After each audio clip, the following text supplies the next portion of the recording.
Hello class 10th। आज के इस वीडियो में हम आपके फर्स्ट फ्लाइट जो बुक है इंग्लिश की उसकी स्टोरी पढ़ने वाले हैं। लेसन 3 में जो 2 स्टोरीज अबाउट फ्लाइट हैं उसमें 2 स्टोरीज अबाउट फ्लाइंग में जो सेकंड स्टोरी है black aeroplane. It is written by Frederick Forsyth. It is a very mysterious story as I have written here. Mysterious story है। क्यों है mysterious story? Because at the end, till the end of the story we never know who saved that pilot, who showed the way in that stormy atmosphere, in that stormy weather। जब वहाँ पर black mountains हो गए थे तो कैसे उसको किसने रास्ता दिखाया था। हमारा जो पायलट था ओल्ड डेकोटा का, वो कहाँ पर फंस गया था और वो कैसे अपने पेरिस इंग्लैंड में उसने लैंड किया।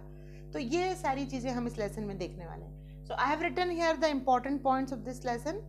Though I have not covered all the points, I have written some of the points of the story and main points I am going to read.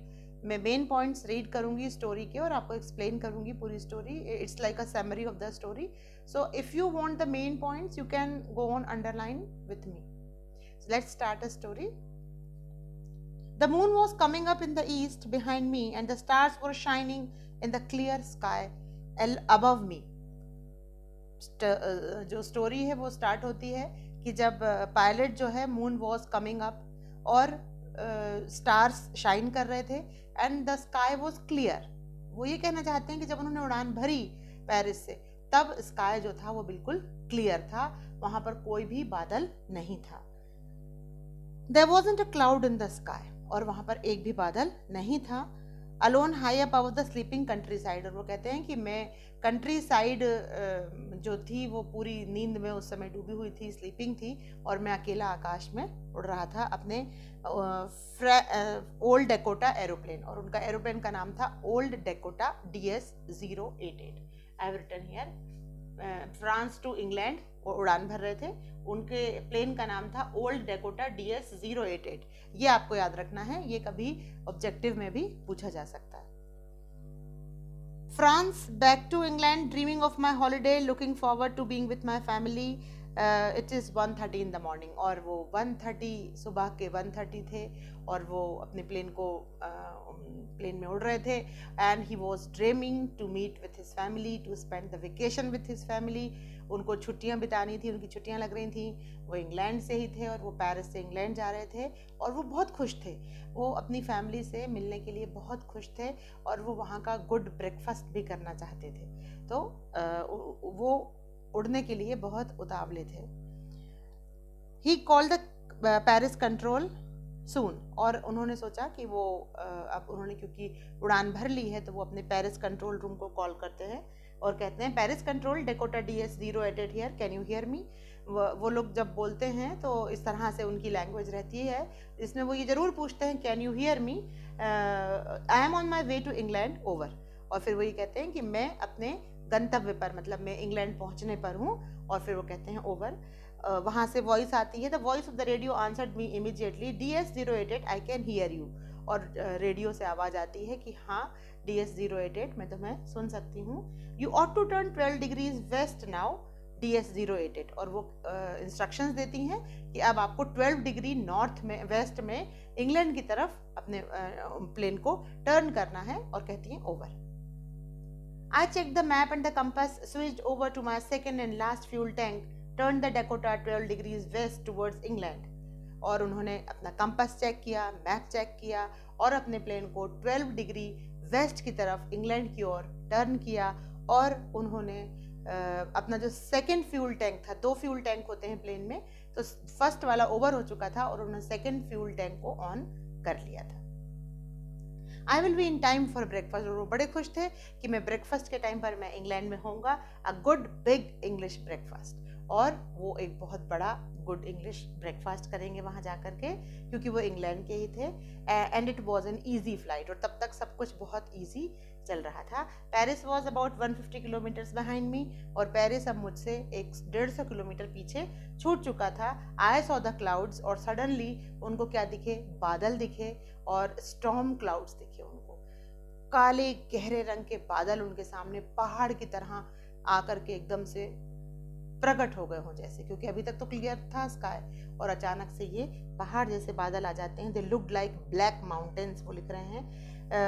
Not have enough fuel to fly around them, और उनके पास इतना fuel नहीं था कि वो wait करते, वहीं पर उड़ान भरते रहते गोल गोल, और उन बादलों को शांत होने तक वेट करते. वो आगे और मतलब अपना समय वहां पर वो वेस्ट नहीं कर सकते थे, because he had started his second fuel tank. I ought to go back to Paris, और एक बार उनके दिमाग में आया कि एक काम हो सकता है कि मैं पेरिस वापस चला जाऊं, but I wanted to get home. और उनके दिमाग में तो पूरे टाइम यही चल रहा था कि मुझे जाना है, फैमिली के साथ वेकेशंस बिताना है, गुड ब्रेकफास्ट करना है. So he didn't follow the practical approach.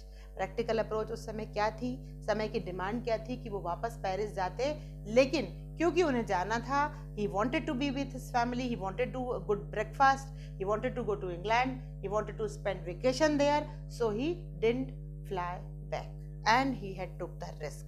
और उन्होंने रिस्क ली, और वो उस क्लाउड में, उस काले गहरे जो माउंटेन्स थे उनमें उन्होंने अपना प्लेन को आगे बढ़ा दिया. Old aeroplane jumped and twisted in the air. अब जो एरोप्लेन था वो वहां पर जंप और ट्विस्ट कर रहा था एयर, क्योंकि जो वो क्लाउड्स थे वो उसके विंग्स पर प्रेशर डाल रहे थे, और उसके कारण उसकी जो उड़ान थी वो कैसी उड़ान होना चाहिए, स्टिल होना चाहिए उड़ान, लेकिन उनकी उड़ान ऐसे ऐसे जंप और ट्विस्ट हो रही थी. The compass was turning round and round. It was dead. It would not work. The other instruments were suddenly dead too. I tried the radio, but the radio was also dead. सब compass dead हो चुका था, उनको map कहीं पर नहीं मिल रहा था, उनका रेडियो से कांटेक्ट टूट गया था. Everything was very much troubling him. The radio was dead too. No radio, no compass. Then in the black clouds quite near me I saw another aeroplane. और सडनली क्या होता है कि उन ब्लैक क्लाउड्स में उनको अचानक से एक और दूसरा ब्लैक एरोप्लेन दिखाई देता है. This is the name of the chapter, और ये हमारे जो लेसन का नाम है, द ब्लैक एरोप्लेन, वो उन्हें दिखाई देता है. But the aeroplane was very strange. It has no lights on its wings.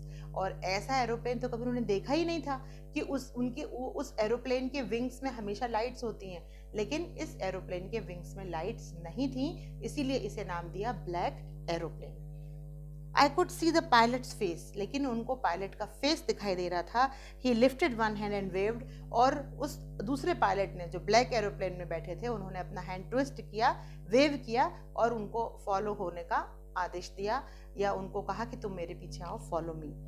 Turned his aeroplane slowly to the north, और उन्होंने भी अपना जो एरोप्लेन था वो नॉर्थ की तरफ टर्न कर लिया. After half an hour, the strange black aeroplane was still there in front of me in the clouds. Now there was only enough fuel in the old Dakota's last tank to fly for 5 to 10 minutes more. अब केवल उनके पास 5 से 10 minute तक उड़ने का ही fuel बचा था, और वो सोच रहे थे कि मैं कैसे ये रास्ता तय करूंगा. और अचानक वो क्या देखते हैं, suddenly I saw 2 long straight lines of lights in front of me. और एकदम से उन्होंने क्या देखा कि 2 लाइट्स की लाइन, जब प्लेन जो है जब लैंड करता है तो वो काफ़ी 1 किलोमीटर के लगभग वो रनवे पर मतलब रन करता है, उसके बाद में धीरे धीरे जा करके वो लैंड करता है. तो रनवे जो था वो उनको दोनों तरफ लाइट्स लगी होती हैं रनवे के, और एक रोड रहता है. तो उन्होंने अचानक क्या देखा उनके सामने कि उनको रनवे की वो लाइट्स दिखाई दे रही हैं. I saw 2 long straight lines of lights in front of me. It was a runway and airport. I was safe. और उनको लगा कि अब मैं सेफली लैंड कर सकता हूँ इंग्लैंड में. I turn to look for my friend in the black aeroplane. और उन्होंने पीछे देखना चाहा कि मेरे उस फ्रेंड को मैं देखूँ जो ब्लैक एरोप्लेन में था. But the sky was empty. लेकिन स्काई जो था वो एम्प्टी था, वहाँ पर दूसरा कोई प्लेन नहीं था. I could not see it anywhere. और उन्होंने उसको कहीं जब नहीं देखा, कोई अदर एरोप्लेन उनको नहीं दिखा. I landed and was not sorry to walk away from the old Dakota near the control tower. और वो लैंड करते से ही क्या होता है कि जब प्लेन लैंड होता है, पैसेंजर्स उतरते हैं, उसके बाद में पायलट को प्रॉपरली उस प्लेन को कहीं पर जा कर के खड़ा करना पड़ता है. प्रॉपर उसकी जो जगह होती है, वो प्लेन को छोड़ के इस तरह नहीं जा सकते. लेकिन वो कह रहे हैं कि I am not sorry to leave that plane. और वो तुरंत जाते हैं, कहाँ जाते हैं, walk away from old Dakota near the control tower. वो कंट्रोल टावर में तुरंत पहुंचते हैं और वहां जाकर जो वुमेन बैठी रहती है, आप पिक्चर में भी देख सकते हैं, एक वुमेन बैठी है वहां पर और वो उससे पूछ रहे हैं कि I went and asked the woman in the control centre where I was and who the other pilot was, I wanted to say thank you. और मैं कहाँ गुम हो गया था, प्लीज मुझे बताओ, और वो दूसरा पायलट कौन था, I want to say thank you, मैं उसे थैंक यू कहना चाहता हूँ। Another aeroplane up there in this storm, no other aeroplane was flying tonight। और वो बताती है कि दूसरा एरोप्लेन आज रात को रेडार में दूसरा एरोप्लेन कहीं देखा ही नहीं गया, केवल आज आपका ही प्लेन उड़ रहा था। Yours was the only one I could see on the radar, और रडार पर मैंने केवल और केवल आपका एरोप्लेन देखा। So who helped me to arrive there safely without a compass और a radio and without any more fuel in my tanks. अब ये बहुत ही असमंजस में पड़ जाता है कि वो कौन था जिसने मेरी हेल्प की और मुझे उस अंधेरी रात में, उस तूफानी बादलों में मेरे को सेफली उसने लैंड कराया। तो ये जो थे पायलट, ये बहुत ज़्यादा इनको सरप्राइज हो रहा था। And in this way we finish this story. उनकी सेफ जर्नी हुई और वो अभी तक वो नहीं जान पाए कि वो पायलट कौन था। इसीलिए इस स्टोरी को मैंने बोला था कि this is a mysterious story. Now comes the moral of this story. क्या मॉरल मैसेज हमको ऑथर देना चाहते हैं इस स्टोरी के थ्रू? सबसे पहला मॉरल मैसेज है कि never lose hope in your life. कभी भी अपनी लाइफ में उम्मीदों का दामन ना छोड़ें, क्योंकि उम्मीद पर ही दुनिया टिकी हुई है। दूसरा, ऑलवेज ट्रस्ट योर सेल्फ। हमेशा अपने आप पर विश्वास रखें, जरूर कुछ अच्छा ही होगा, पॉजिटिव सोचें, कभी भी बुरे ख्याल मन में ना लाएं। मुसीबत के समय ईश्वर को जरूर याद करें। Never ever risk others life for your benefit. और आपके बेनिफिट के लिए, आपके फायदे के लिए किसी की, दूसरों की लाइफ को रिस्क में ना डालें, जैसा कि हमारे पायलट ने किया।